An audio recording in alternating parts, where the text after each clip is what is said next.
প্রকাশ্য দিবালোকে ফিল্মি কায়দায় রাস্তায় টোটো থেকে নামিয়ে বোলেরো গাড়িতে তুলে নিয়ে গিয়ে মাঝবয়সী এক ব্যক্তিকে অপহরণ। অঙ্গনওয়াড়ি কর্মী স্ত্রী অসুস্থ থাকায় টোটো নিয়ে সেন্টারে ডিম পৌঁছে দিতে যাচ্ছিলেন তার স্বামী। থানায় লিখিত অভিযোগ দায়ের। গোটা ঘটনায় ব্যাপক চাঞ্চল্য মালদহের চাঁচল থানার রানীকামার জয় বাংলা এলাকায়। পুলিশ সূত্রে জানা গিয়েছে, অপহৃত ওই ব্যক্তির নাম প্রকাশ দাস, বয়স ৪৫, বাড়ি মালদার চাঁচল থানা এলাকার কলি গ্রামে। তার স্ত্রী বিজয়া দাস চাঁচলের রামপুর অঙ্গনওয়াড়ি কেন্দ্রে কর্মরত। এদিন স্ত্রী অসুস্থ থাকায় স্ত্রীর হয়ে কলিগ্রাম থেকে ওই সেন্টারে ডিম দিতে যাচ্ছিলেন তার স্বামী। আজ সকাল ৯টা নাগাদ রানী কামাত বাইপাসের কাছে একটি বোলেরো করে কিছু দুষ্কৃতী এসে প্রকাশ বাবুকে টোটো থেকে নামিয়ে জোরপূর্বক গাড়িতে তুলে অপহরণ করে নিয়ে চলে যায়। জানা গেছে, আর্থিক লেনদেনজনিত কারণে এই ঘটনা ঘটেছে। তার স্ত্রী দুই সন্দেহভাজন ব্যক্তির নামে চাঁচল থানায় লিখিত অভিযোগ দায়ের করেছেন। স্বামীর চিন্তায় ভেঙে পড়েছেন অসহায় স্ত্রী। যদিও প্রকাশ দাসের এখনো কোনো সন্ধান মেলেনি। এদিকে এই ঘটনায় প্রত্যক্ষদর্শীরা জানিয়েছেন, আমরা মাঠে কাজ করছিলাম, ঠিক সেই সময় একটি বোলেরো গাড়ি করে আসে। এরপর গাড়ি থেকে ৪-৫ জন যুবক নেমে ওই টোটো চালককে জোর জবরদস্তি করে গাড়িতে তুলে অপহরণ করে নিয়ে যায়। আমরা বাধা দেওয়ার চেষ্টা করলে আমাদের কথা শোনেই নিনি অপহরণকারীরা। এরপর অপহরণের ঘটনা সামনে আসতেই ওই এলাকায় ব্যাপক চাঞ্চল্য ছড়িয়েছে। খবর পেয়ে ঘটনাস্থলে পৌঁছায় অপহৃত পরিবারের সদস্য সহ তার স্ত্রী। গোটা ঘটনা নিয়ে চাঁচল থানায় একটি লিখিত আকারে অভিযোগ জানিয়েছেন বলে জানা গিয়েছে। এদিকে সমগ্র ঘটনা নিয়ে চাঁচল থানা পুলিশ জানিয়েছেন, আর্থিক লেনদেনজনিত কারণে এই ঘটনা ঘটেছে। ঘটনাটি খতিয়ে দেখছি।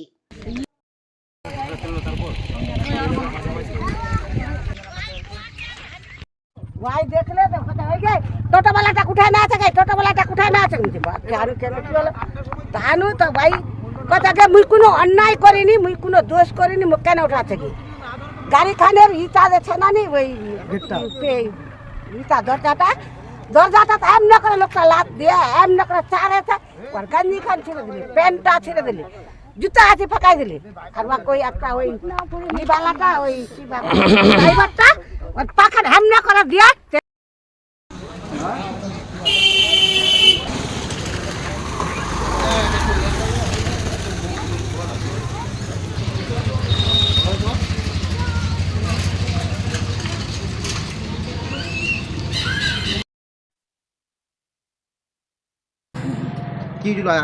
আজকে কি হলো? আজকে ওই রামপুরে যাচ্ছিল, রামপুর থেকে কিডন্যাপ করে ধরে নিয়ে গেছে। জানলার মুখে ঢাকা ছিল, বোলেরো গাড়ি ছিল, গাড়িতে করে তুলে নিয়ে গেছে। টোটোতে করে যাচ্ছিল, ওখান থেকেই ধরে নিয়ে গেছে। কজন ছিল গাড়িতে? গাড়িতে দুজন ছিল, আমার স্বামী ছিল আর একজন কর্মী ছিল। আচ্ছা, আপনার স্বামী কোথায় যাচ্ছিল? আমার স্বামী সেন্টারে যাচ্ছিল, রামপুর সেন্টারে।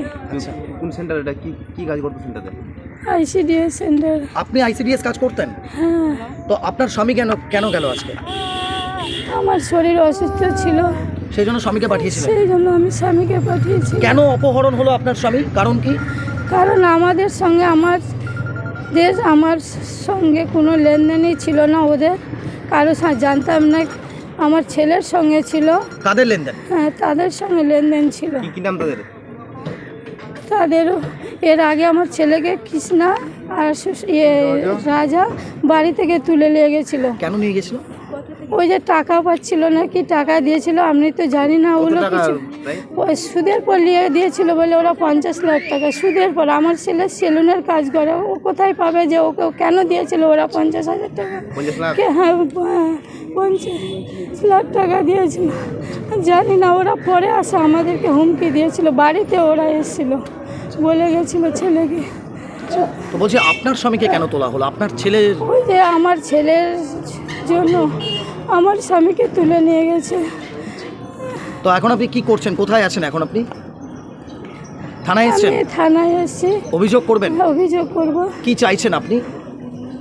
আমি উদ্ধার চাইছি, আমার স্বামী যেন মুক্তি হয়। মুক্তি হয়ে যেন। আপনার নাম দিদি? আমার নাম বিজয়া দাস। বাড়ি কোথায়? বাড়ি রামপুরে, থাকছি আমি কলিগ্রামে। কলিগ্রামে কি ভাড়াতে থাকেন না ভাড়া বাড়িতে? না, বাড়িতেই থাকছি।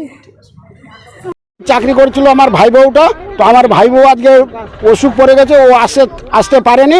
আমার ভাইটা এসেছিল খাবার দাবার নিয়ে, আসে কোনে এখান থেকে জয় বাংলা এখানে হাইব্রিজ রোডে কিডন্যাপ নিয়ে চলে গেল, এটা জানি। আচ্ছা, কতজন ছিল ওরা? ওরা বলছে 5 জন ছিল। আচ্ছা, কি গাড়ি ছিল? হ্যাঁ, গায়ে টোটো ছিল, ওর টোটো করে খাবার আনছিল। আচ্ছা, আর ওকে কি কোন গাড়িতে তোলে? ও টাটা শম্ভু না কি বলছে, স্পিকার না কি ওটা, ওই গাড়িতে উঠাই নিয়ে গেল। এখান থেকে কিডন্যাপ হয়? হ্যাঁ, এখান থেকেই কিডন্যাপ হলো। আচ্ছা, তো বলছি যে কেন কিডন্যাপ করা হলো আপনার ভাইকে? এটা আমরা জানা নাই। পূর্বের কোনো শত্রুতা? না, শত্রু তো ওর সঙ্গে কিছু নাই, ওর ছেলের সঙ্গে শত্রু আছে। ওনাকে কিডন্যাপ করলো কেন? আমি কি কি কি আমি বলতে পারছি না এটা। তো আপনার ভাইয়ের নাম কি? প্রকাশ দাস। বয়স কত? বয়স 45-50-এর মধ্যে হবে। আচ্ছা, কি করেন উনি পেশায়? উনি ওই টোটো চালায়। তো এখন কি অবস্থা, এখানে লোকজন ঝেড়ি হয়েছে? আর এখন তো লোকজন এখানে দেরি হয়েছে, আর 2-4 জন দেখেছিল, তো ওরা তো নাই এখানে, আর আমি বাড়িতে এখন আসলাম। এ নিয়ে কি কোনো অভিযোগ করবেন? হ্যাঁ, এই থানায় এসছে লোক, আমিও যাবো থানায়। অভিযোগ করবেন? হ্যাঁ, অভিযোগ করবো। কি চাইছেন এখন আপনি? আমি যে ভাইকে চাইছে। বলছি আজকে প্রায় 9:30 9:45 8:30 9:45 নাগাদ আমি বাড়িতেই ছিলাম। আমার গ্রামেরই প্রকাশ দাস নামে এক ব্যক্তি অপহরণ হয়েছে এখান থেকেই, এই স্পট থেকেই, যে বাইপাস রানীকামাত আর জয় বাংলার মাঝামাঝি যে বাইপাসটা, এই বাইপাসে অপহরণ হয়েছে। ঘটনা হচ্ছে ওনার বাড়ি রামপুরে, উনি কলিগ্রামে গেছেন, কলিগ্রামে বাড়ি করেছেন, এবং ওনারও আইসিডিএসে চাকরি করে। ওনার বউ আজকে অসুস্থ, তাই উনি সেন্টারে খাবারগুলো নিয়ে আসছিলেন। তাকে এখান থেকে 5 জন দুষ্কৃতী অপহরণ করে। কেন অপহরণ সেটা তো বুঝতে পারছি না, কিন্তু এই দিনে দুপুরে এরকম একটা অপহরণের ঘটনা, এলাকা কিন্তু আতঙ্ক হয়ে গেছে। এলাকা যারা প্রত্যক্ষদর্শী ওরা জানাচ্ছে তাকে মারতে মারতে টেনে হিচড়ে গাড়িতে তোলা হয়, এবং গাড়ি এই দিক দিয়ে ওই নেহালপুর বা ইয়েতে ওঠে, বাইপাসে ওঠে, সেখান থেকে তারা পালিয়ে যায়। এবং আমি চাইবো যে পুলিশের ভূমিকা এতে, মানে কীরকম পুলিশ ভূমিকা পালন করে সেটা একান্ত প্রয়োজন দেখার। বলছি যে উনি কি কারো কাছে কোনো আর্থিক লেনদেনে জড়িয়ে? না, লোকটা তো এমনিতে ভালো, ওনার সঙ্গে কারো সঙ্গে কোনো দিন গণ্ডগোল ঝামেলা নেই, সৎ লোক, নিষ্ঠাবান লোক, এবং যদি কোনো রাগও থাকে বা কোনো কিছু থাকে তা প্রকাশ্যে বলতে পারতো। কিন্তু দিনে দুপুরে এরকম অপহরণ হয়ে যাওয়ার ঘটনা, রীতিমতো এলাকায় একটা খারাপ পরিস্থিতি তৈরি হয়েছে।